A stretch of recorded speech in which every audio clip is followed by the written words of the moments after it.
Walang maitatago sa Panginoon. Ako po si Father Fiel Pareha at ito po ang ating segment, ang Daily Devotion, na kung saan tayo po ay magdarasal, magbabasa at magninilay kasama ng salita ng Diyos sa buong taon. Manalangin tayo. Sa ngalan ng Ama, ng Anak at ng Espiritu Santo. Amen. Halina, banal na Espiritu, liwanagan mo ang aming puso at isip nang maunawaan at may sa buhay namin ang iyong salita. Amen. Our Bible passage for today is from the book of Psalms, chapter 139, verses 1 to 6, and I read it for you. O Lord, you have searched me and known me. You know when I sit down and when I rise up. You discern my thoughts from far away. You search out my path and my lying down, and are acquainted with all my ways.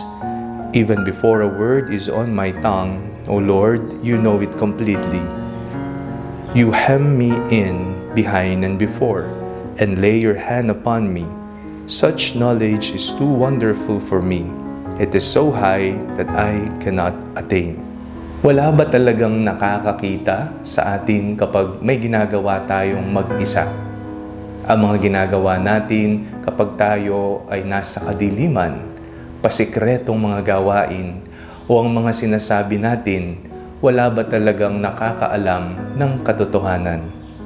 Ang ating pong binasang salmo sa araw na ito ay isang patunay na mali tayo kung ang ating inaakalang walang nakakaalam sa mga bawat nating gagawin at sasabihin, sapagkat sabi nga ng salmista, alam ng Diyos ang lahat. Alam ng Diyos ang ating mga plano. Bago pa natin sabihin ang isang salita, alam na ng Diyos. Bago natin gawin ang isang bagay, alam na ng Diyos. Ang ating paglalakbay, alam ng Diyos. Alam ng Panginoon ang lahat sa atin. Ito po ay nakaugat sa katotohanang tayo po ay nilikha niya. Tayo ay nanggaling sa Kanya. At hindi nagtapos sa paglikha, bagkus patuloy na nangangalaga ang manlilikha sa kanyang mga nilikha. Ganon tayo kamahal ng Diyos. Huwag po sana nating isipin na ang pagkaalam ng Diyos sa lahat ng ating sasabihin, gagawin o mga plano sa buhay ay maging balakid sa atin at tayo ay mangamba at hindi na gumalaw ng naayon sa ating nais. Bagkus ang pagkaalam ng Diyos sa lahat ng ating mga ginagawa, mga sinasabi, ay magtulak nawa sa atin na may Diyos na nagmamahal, kumakalinga sa atin, at may isang Diyos na nakahandang tumulong kapag tayo ay nasa panganib at pangangailangan. Mahal tayo ng Diyos. Manalangin tayo.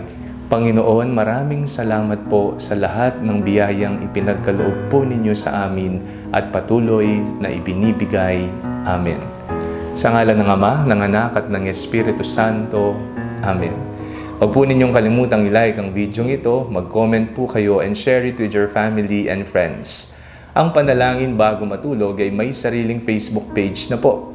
Huwag niyo pong kakalimutang mag-like at mag-follow dito, and do not forget to subscribe to our YouTube channel. I-click niyo lamang po ang link na nasa description ng video ito, o kaya naman po just search Father Fiel Pareha. At kung nais niyo pong maging updated sa ating pagpapahayag, you can join our broadcast channel dito po sa ating Facebook page o kaya naman po sa ating bulletin board sa TikTok app.